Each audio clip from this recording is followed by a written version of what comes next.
नीलम जी, आज के विषय पर चर्चा से पहले एक छोटा सा सवाल आपसे। बिल्कुल सही कहा शीतल जी ने कि यह सवाल आपके लिए ही बनता है। आखिर अनुराग भदौरिया इंडिया गठबंधन के कंसेंसस को डिफाई करते हुए चित्रा त्रिपाठी के प्रोग्राम में क्यों गए थे? क्या समाजवादी पार्टी इसको लेकर कोई स्पष्टीकरण के साथ सामने आएगी? क्या यह उचित है कि गठबंधन के कंसेंसस को दरकिनार कर गोदी मीडिया के एक कार्यक्रम में जाना, और वो भी सनातन विषय को लेकर कर रहे हैं?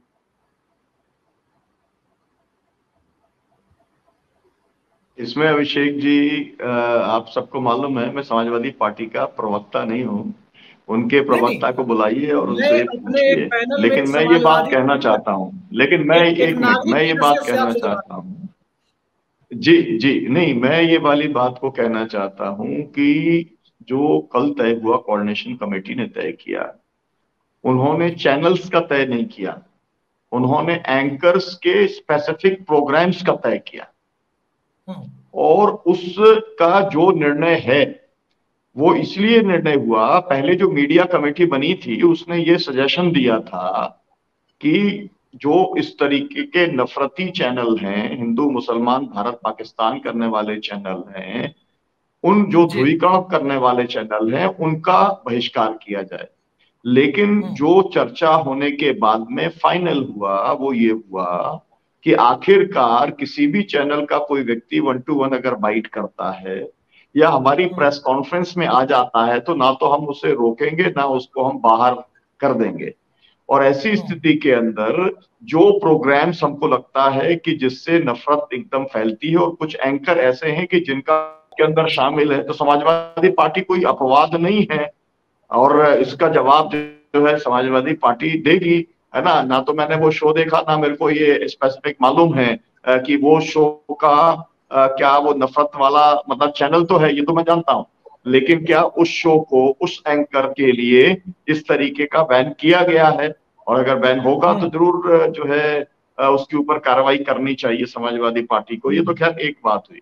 मैं जो है, जो हमारा आज का जो मुख्य विषय था, मैं उसके ऊपर ये कहना चाहता हूं कि देखिए, सबसे बड़ा सवाल ये है जो पूरे देश को पूछना चाहिए कि ऐसा क्या कारण है 2014 से लेकर आज तक जितने हमारे जवान या हमारे फौज के लोग शहीद हुए हैं, इतना इसके पहले मतलब कि आजादी के बाद से लेकर के 2014 तक इस संख्या के अंदर कभी भी हमारे जवान, हमारे फौज के लोग शहीद नहीं हुए। मतलब ये बहुत बड़ी सवाल है। ये सवाल सेना के ऊपर नहीं है, ये जिस तरीके से ऑपरेट किया जा रहा है, जिस तरीके से लोगों को असुरक्षित तरीके से आप अगर आतंकवादियों के उसमें डाल देते हैं तो फिर इस तरीके के परिणाम आते हैं। तो ये एक बड़ा सवाल है। और ये सवाल ये है कि ठीक है, मतलब जब हमारे देश के अंदर अभी जो शहादतें हुई हैं उसको लेकर के पूरे देश के अंदर आप देखेंगे कि अभी श्रद्धांजलि का सिलसिला शुरू हो गया और अब वो तो इस देश के अंदर बन ही गया है कि जैसे जो कर्नल मनप्रीत सिंह हैं या बटालियन कमांडिंग मेजर आशीष धौनिक है या जम्मू कश्मीर के डीएसपी हुमायूं भट्ट है, तो इसको पूरे देश श्रद्धांजलि देगा। ये पार्टियों से ऊपर का मामला है, इसके अंदर कोई एनडीए नहीं है, कोई इंडिया नहीं है। लेकिन आखिरकार इस तरीके से जब आप ये कहते हैं कि हमने कश्मीर के अंदर 370 ला दिया, हमने स्टेट का डिवीजन कर दिया, हमने उसके पहले नोटबंदी कर दी, हमने सब कुछ काम कर दिया, तो इसके बाद तो सब कुछ नॉर्मल है। और उसके बाद में इस तरीके की घटना सामने आती है।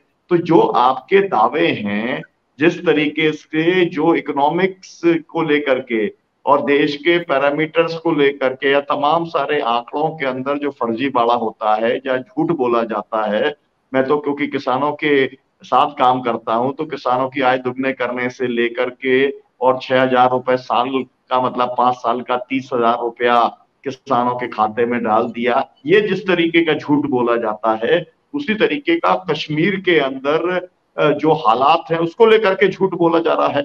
और उसको लेकर के जो सफर कौन कर रहा है, सफर या तो कश्मीरी वहां की जनता कर रही है या हमारे फौज के जो अधिकारी हैं या जवान हैं वो कर रहे हैं। तो मुझे लगता है कि जिस तरीके का इस सरकार की कार्यशैली है, इसकी जो अपनी प्राथमिकताएं हैं, और जिन प्राथमिकता की बात की कि आप उनको जिनको शहादत देना था, सभी जगहों पर ये होता है इस तरीके की अगर कोई घटना होती है तो लोग अपना कार्यक्रम पोस्टपोन कर देते हैं, आगे बढ़ा देते जी। हैं। आपने वो नहीं किया तो कम से कम आप जो है उनके लिए 2 मिनट का मौन करने का काम, और पूरा देश साथ है, ये तो मतलब ये तो एक रूटीन बात है।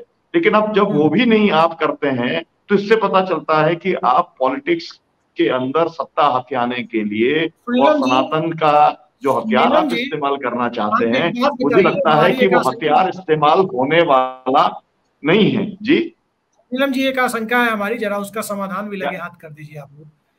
कहीं ऐसा तो नहीं है कि जी शहीदों में एक नाम हुमायूं भट्ट है, इस वजह से सत्ताधारी दल को आरएसएस से जी बैकग्राउंड से आने वाले लोगों को दिक्कत हो रही है? नहीं, ये उनको दिक्कत हो सकती है लेकिन ये देश को दिक्कत नहीं है। देश तो ये देश को मानता क्यों है दिक्कत कि होगी? ये देश तो की सच है कि हमारे देश के शहीद की हैं, सुरक्षा देश के करते लिए हुए मैं जो भी छोड़ूंगा। शहीद होता है वो देशभक्त है, और हमारे जी। फौज के लोग हैं, देश उनके साथ में खड़ा हुआ है। पार्टी क्या करती जी। है, संघ क्या करता है, प्रधानमंत्री क्या करते हैं, इससे देश अपना श्रद्धा किसी के प्रति जो है वो कम नहीं करता। तो इसलिए वो उनका मामला हो सकता है, और वो इस मामले में बहुत सिलेक्टिव है, ये भी पूरा देश अच्छे तरीके से जानता है। मैं इस बारे में ये भी आपसे कहना चाहता हूं कि ये जो बहुत सारे लोगों को लगता है कि सनातन का जो विवाद है उससे इंडिया की एकजुटता के ऊपर भी असर पड़ेगा, उन लोगों को मैं कहना चाहता हूं, आपको याद होगा कि इस तरीके का विवाद पहले वीर सावरकर को लेकर के हुआ, उसको लेकर के बाद में शिवाजी महाराज को लेकर के विवाद हुआ, और फिर उसके बाद में आपने कोई असर उसका महाविकास आघाड़ी के ऊपर महाराष्ट्र के अंदर नहीं देखा। हर चीज का ये जो है इंडिया इवॉल्व हो रहा है, सब कुछ चीजें आपको मालूम है, 28 पार्टियां हैं, 28 पार्टियों के अपने पर्सपेक्टिव हैं, जो जो चीजें सेटल होती चली जा रही हैं, जैसे जो चैनल्स के कुछ प्रोग्राम और कुछ एंकर्स को लेकर सेटल हुआ तो वो हो गया है। जैसे कि अब चुनाव आयोग का बहुत बड़ा सवाल है ना, चुनाव आयोग जिस तरीके से काम कर रहा है, जिस तरीके से मैनिपुलेट कर रहा है, उसके ऊपर पोजीशन लेनी पड़ेगी आपको। एक जो है देश, यानी जो है आपको ये जानना चाहेगा कि भाई सनातन के ऊपर ठीक है, स्टालिन की एक पोजीशन है, द्रविड़ मूवमेंट की एक पोजीशन है, और पहली बार इस तरीके से पहले यहाँ पर बहस चली है, जातिवाद को लेकर के जो बहस यहाँ पर चलती है वो केवल मतलब प्रो आरक्षण एंटी आरक्षण तक ही सीमित यहाँ अच्छा पर रह सुना है, जाती है। लेकिन सुनीलम जी पहली एक बार बात बताइए, अगर ये बहस सुनीलम चली जी। है कि कुछ जो बीमारियां हैं उसको दूर करना जरूरी है, या ये बात चली है कि अगर सांप है तो उसको मारना जरूरी है, तो इसके ऊपर सुनीलम जी नॉर्थ हमारे इंडिया में बहस दर्शकों के लिए होगी। आप एक बात दक्षिण बताइए, भारत में भी बहुत लंबी बहस हुई थी, यहाँ भी बहस होगी। जी सुनीलम जी हमारे दर्शकों के लिए एक बात बताइए। आप कुछ मैंने बोल कई रहे हैं? जगह चर्चा, कई जगह मैंने चर्चा सुनी है कि घोसी से लेकर पूरे, घोसी में आप लोगों ने एक प्रयोग किया है, दूसरे इलाकों में भी करने वाले हैं। और जो चर्चा मैंने सुनी है, मैंने जाकर देखा नहीं है, गॉसिप के तौर पे मैंने सुना है कि कुछ लोगों ने एक प्रोपेगेंडा के तहत जैसे शिव चर्चा शुरू करवाई है चुनावी मकसद से, आप लोगों ने उसका जवाब कर्पूरी चर्चा शुरू करवा कर देना शुरू किया है। क्या इस ये बात सच है? देखिए, कर्पूरी चर्चा जो है वो तो इसलिए है मैंने कि सुना है कि कर्पूरी गांव जी का बस्ती जन्म हर जगह शताब्दी वर्ष कर्पूरी है। चर्चा शुरू हुई है, और जाति और जनगणना जो के है साथ। क्योंकि उनका एक रोहिणी कमीशन वाला उनकी कुछ सिफारिश आ गई है, तो हम लोग ये मानते हैं कि कर्पूरी जी ने जो फॉर्मूला दिया था वो रोहिणी जो कमीशन ने जो सिफारिशें की हैं उससे कई गुना ज्यादा रेलेवेंट है और बहुत ज्यादा उपयोगी है, और आज भी उस कर्पूरी फॉर्मूले का इस्तेमाल किया जा सकता है। तो उसको लेकर के कर्पूरी जी की चर्चा चल रही है, लेकिन वो समाजवादियों की पुरानी पोजीशन है, और उसी पोजीशन को हम अपना रिट्रेट करने का काम हमारे द्वारा किया जा रहा है। मेरा कहना ये है कि जो जो सनातन की बहस आगे बढ़ेगी, त्यों त्यों तमाम सारे आर्गुमेंट आएंगे, और सबसे बड़ा जो मामला जाति जनगणना का मामला है, जिसके ऊपर इंडिया के अंदर एक सहमति बन गई है, मुझे लगता है कि ये मामला जो जो आगे बढ़ता चला जाएगा, तो जैसे उस समय मतलब कमंडल का जवाब मंडल ने दिया था, उसी तरीके से आज जिस तरीके से सनातन का सवाल खड़ा किया जा रहा है, जाति जनगणना के जब आर्गुमेंट्स होंगे तो उससे तमाम किस्म के जवाब उसके आ जाने वाले हैं।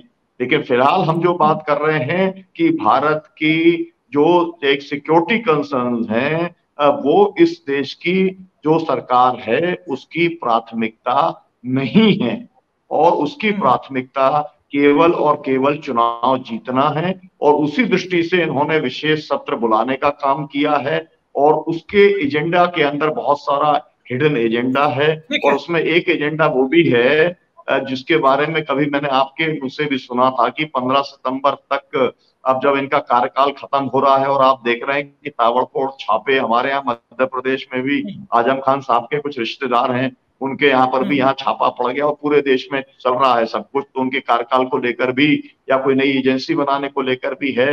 तो मतलब मेरा ये है कि जिस समय देश में मणिपुर को लेकर के एक चर्चा हो करके, और पूरे देश को जिस तरीके से इंडिया गठबंधन के लोगों ने, पूरे देश का ध्यान, पहली बार ऐसा हुआ नॉर्थ ईस्ट के अंदर जो है, आपको याद होगा कि मिजोरम के अंदर क्या कुछ हुआ था, मतलब गांव के गांव जला दिए गए थे, जवानों की बड़े पैमाने पर हत्याएं वहां पर हुई थी। आपको मालूम है कि एक तरीके का पृथक मिजोरम या नागालैंड के बनने की उस समय की स्थिति बनी थी। वो सब इश्यूज जो हैं उस समय एक तरीके से पूरा विपक्ष लेकर के खड़ा होकर के, और उसने नॉर्थ ईस्ट के ऊपर फोकस नहीं किया था। लेकिन आज का जो है विपक्ष, इसने फोकस किया है, और फोकस करके और उसने ये बताया है कि मणिपुर हमारे देश का हिस्सा है, तो मणिपुरियों के साथ में जो जुल्म और ज्यादती हो रही है उसके ऊपर पूरे देश का ध्यान जाना चाहिए। तो जरूरत ये थी, ठीक है देश की ये प्राथमिकता होनी चाहिए थी कि हम नीलम उस जी, अभी इश्यू को सेटल करने का काम करें, उसके लिए एक सामूहिक राय बनाएं। लेकिन आज तक इससे बड़ी शर्म की क्या बात हो सकती है कि एक ऑल पार्टी अपील, मतलब इंडिया का डेलीगेशन चला गया, उसके पहले राहुल गांधी गए, उनको नहीं जाने दिया गया, आपने वो सब देखा। लेकिन जी पार्लियामेंट की तरफ से एक ऑल पार्टी अपील जाती, पूरे पार्लियामेंट का एक ऑल पार्टी डेलीगेशन जाता, सब लोग मिलकर के देश का इतना बड़ा सवाल है मणिपुर का, उसको हल नीलम जी, करते। मैं अभी आ रहा तो हूँ उस इसमें मुद्दे पर। इनका इंटरेस्ट नहीं है, कश्मीर को लेकर भी इंटरेस्ट नहीं है कोई ऑल पार्टी कंसेंसस बनाने का। ये केवल और जी केवल राजनीतिक रोटियां सेकना चाहते हैं, उसके जी अंदर लाशों के ऊपर भी रोटियां सेकना चाहते हैं।